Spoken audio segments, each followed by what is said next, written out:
Which item in this picture do you think negatively affects people's health more than anything else? Alcohol? Cigarettes? The donut?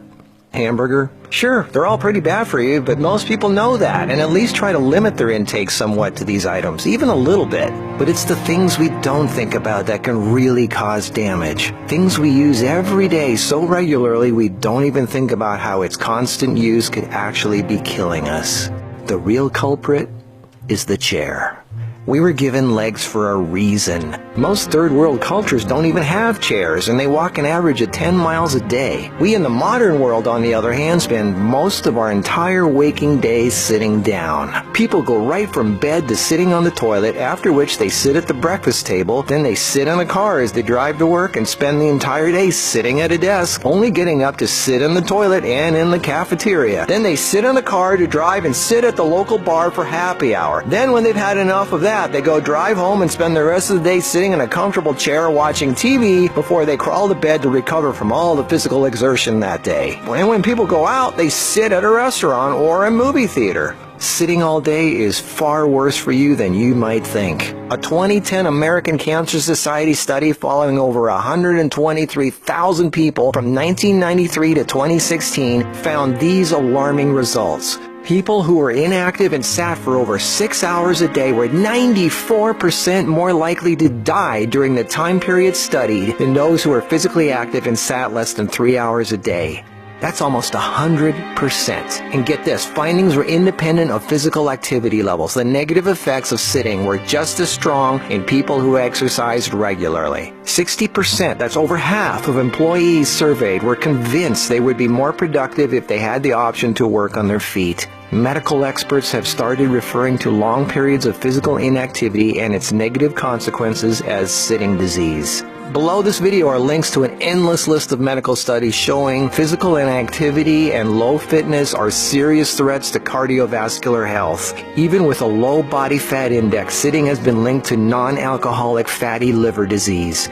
Studies showing differences in brachial and femoral artery responses to prolonged sitting. Studies showing reducing sedentary time may protect DNA. Sedentary lifestyle has been linked to depression. How sitting less increases muscle mass. Multiple studies linking diabetes to inactivity and sitting. Cells in idle muscles don't respond well to insulin, so the pancreas produces more and more, leading to diabetes. And how 5 minutes of standing every half hour can improve glucose metabolism and really help postmenopausal women who are pre-diabetic. Blood pressure drops when standing compared to sitting. A Cornell University study found that sitting more than 1 hour induces biochemical changes in lipoprotein lipase activity, that's an enzyme involved in fat metabolism, and glucose metabolism, leading to deposits of fats in adipose tissue rather than being metabolized by muscle, and increases heart attack risk, coronary heart disease, and kidney disease. This happens in both fit people who do regular aerobic activity and also unfit overweight people. This means regular exercise does not cancel out these effects of sitting the rest of the day. Sitting a lot is asking for trouble,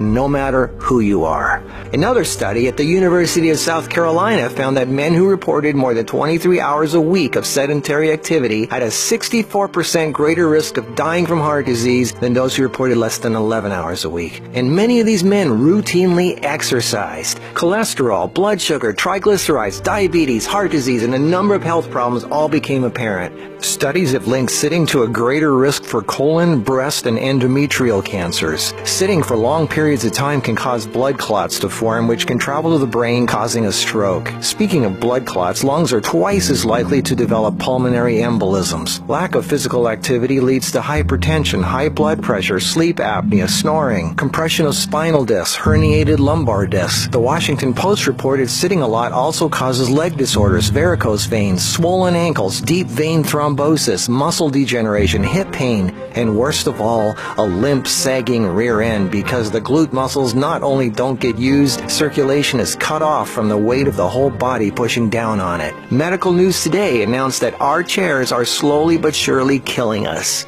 The links to all these studies are listed below this video. So what do? We have to work, right? Well, the first thing to have to look at, obviously, is our desk. It's actually becoming commonplace in many offices, factories, and even schools globally to switch to standing desks. They even have desks that instantly adjust from sitting to standing position and back down again as needed. Just Google standing desks and you get all kinds of companies. I myself use standing desks to do my video editing and even have a treadmill desk for doing my office work and online stuff. I find this much more effective than the bicycle desk I have for working on the computer. Even though my legs are moving, you're still sitting, and the leg muscles are not supporting the weight of the body. And this is why being on our feet is so important and effective.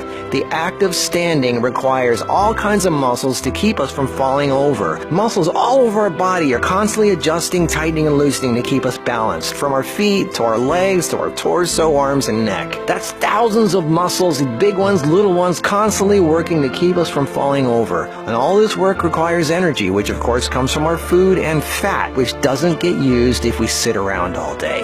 So do as much as what you normally do standing up if you can. And if you can't, stand up every half hour for 5 minutes. Even if you don't do much, just stand up. And if you really want to get things moving, do some squats. And I don't mean 3 or 5, I mean 20 or 30. Take the stairs instead of the elevator. Throw out the TV and do more yard work. Clean up the house more. Do more repairs. Go to the park. Walk down the street or just stand around. Anything. You are not designed to sit. You are designed to be upright. Half your body is legs. They are there for a reason. Use them.